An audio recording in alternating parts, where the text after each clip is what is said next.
عمرك فكرت قبل كده ليه لما بيكون في مسلسل طالع ترند ومعلم معانا احيانا بنحب نلبس زي شخصيه معينه جوه المسلسل؟ او ليه بنقلد طريقه كلام شخصيه تانية حتى لو بهزار؟ او تلاقي الناس كلها بتردد جمله معينه من مسلسل؟ طب ليه ممكن نشوف مواقف من مسلسلات وتاثر فينا بشكل كبير؟ عمرك فكرت ان ده بيكون جزء من تاثير الدراما علينا اللي بيدخل في تفاصيل حياتنا من غير ما نحس؟ ايوه، المسلسلات والدراما اللي بنتفرج عليها ما بتبقاش مجرد تسلية وتضييع للوقت، لكنها كمان بتدخل دماغنا وتتحكم فينا. ولو جبنا سيرة رمضان مثلا، فأول حاجة هتيجي في بالك هي المسلسلات.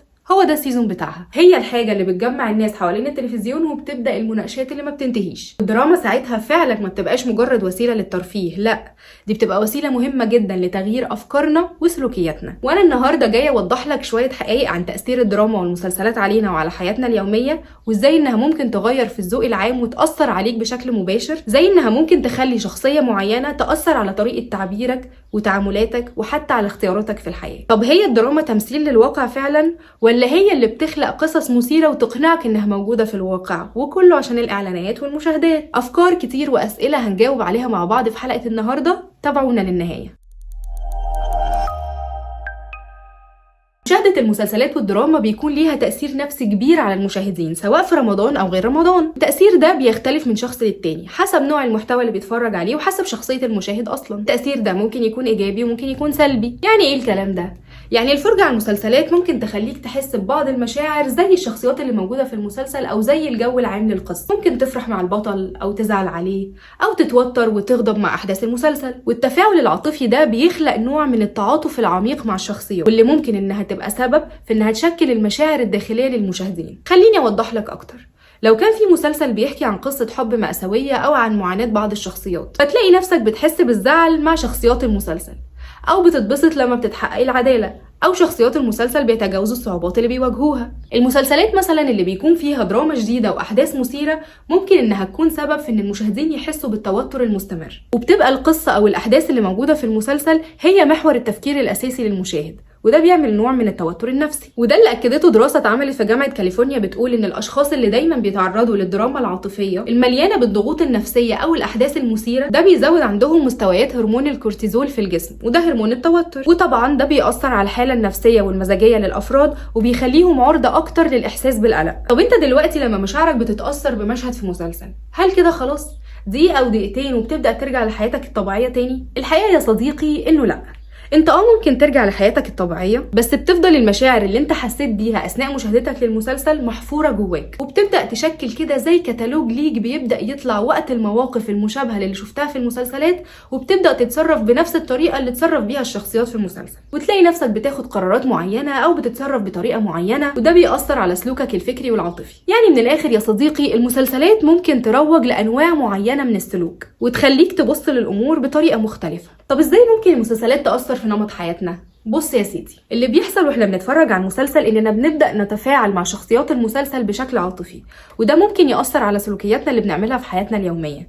يعني ممكن يأثر علينا بشكل ايجابي، انه ممكن يخلينا نحس اكتر بالرحمة والتعاطف مع الناس اللي حوالينا، وممكن يأثر علينا بشكل سلبي، انه ممكن يخلينا نتبنى افكار انتقامية او غصب عننا نحس ان احنا محتاجين نتدخل في حياة الناس اللي حوالينا، زي المشاهد اللي بنشوفها اللي بتتعرض في المسلسلات اللي بتتكلم عن الحياة الأسرية الغير مستقرة مثلا. والمسلسلات اللي بتعرض مثلا شخصيات غنية او مشهورة ممكن تخلي المشاهدين يحاولوا يقلدوا اسلوب حياتهم عشان يوصلوا لنفس الغنى والشهرة. بص هقولك على حاجة، المسلسلات اللي بتتعرض في رمضان من اول ما بتطلع ترند، مرورا بان الناس بتبدأ تاخد منها مشاهد وتنشرها على السوشيال ميديا، ده غير الحاجات اللي بتطلع ترند على التيك توك وتلاقي كل الناس عاملة عليها فيديوهات، مع الوقت بتلاقي المشاهد دي غيرت فعلا في سلوكيات الناس اللي حواليك، سواء بقى كانت المسلسلات دي ليها طابع درامي او اجتماعي او حتى كوميدي. مع الوقت وكتر تكرار نفس الفكرة في المشاهد المختلفة والمسلسلات المختلفة، بتلاقي ان ده بيبدأ يأثر على طريقة تفكير المشاهدين وتوجيه مشاعرهم واحيانا سلوكياتهم كمان. يعني مثلا لما بتتأثر بمسلسل وتتأثر بمشاعر البطل زي ما قلنا قبل كده، لما تحس معاه بالفرحة او الغضب او الحزن، ده بيعمل تغيير سريع في حالتك النفسية وبيأثر على سلوكك اليومي من غير ما تحس. وممكن المشاعر دي تترجم في الحياة الواقعية في تصرفات معينة زي العطاء او الغضب او اتخاذ القرارات العاطفيه. اللي بيحصل بقى انه مع الوقت ومع تكرار الدراما اللي بتتعرض ليها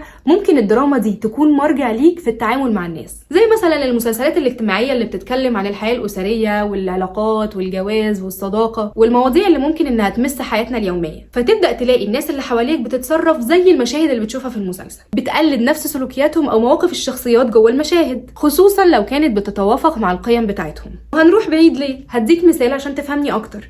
فاكر مسلسل البرنس بتاع محمد رمضان اللي اتعرض سنة 2020؟ المسلسل ده كانت بتدور أحداثه حوالين شخصية رمضان البرنس اللي كان بيواجه صراعات كتيرة بعد ما فقد عيلته، وكان المسلسل كله بيدور حوالين فكرة العنف والانتقام والصراع من أجل البقاء. المسلسل ده كان عاجب ناس كتير جدا وكان طالع ترند ساعتها، لأن الناس كانت معجبة بشخصية رضوان جدا وكانت شايفاه نموذج مثالي، حتى لو كان العنف اللي بيتعرض في المسلسل شيء سلبي. بس الناس اتأثرت بفكرة الانتقام والعدالة الشخصية، وده خلى بعض الناس تحاول تقلد أسلوبه في التعامل مع المشاكل. طب فاكر يا صديقي مسلسل بنت اسمها ذات اللي كان بطولة نيلي كريم وباسم سمرة واتعرض في 2018؟ المسلسل ده كان مكسر الدنيا وفضل مؤثر مع الناس فترة طويلة كمان بعدها. المسلسل ده كان بيتكلم عن قضايا الشباب وهوية المجتمع، وكان زي تاريخ لفترة السبعينات والثمانينات والتسعينات. الشخصية الأساسية واللي كان اسمها ذات كانت بتحاول توفق بين حياتها المهنية والشخصية رغم الضغوط اللي كانت بيتعرض لها الستات في الفترة دي. المسلسل عرض تطور شخصيتها والمواقف الصعبة اللي مرت بيها، ده خلى الناس تتكلم عن مفاهيم زي الاستقلالية وتحقيق الذات والتحدي قدام المجتمع، واكيد ده كمان اثر على القرارات اللي كانوا بياخدوها في حياتهم في الفترة دي. انا عايزة اقولك يا صديقي ان مع الوقت التصرفات الفردية اللي بتحصل من الافراد بسبب تعرضهم لمحتوى درامي معين بيبدأ يشكل سلوك مجتمعي وبيكون قيم وافكار ممكن تكون جديدة عن المجتمع، وده اللي حصل في مسلسل زي ذئاب الجبل اللي اتعرض في 92.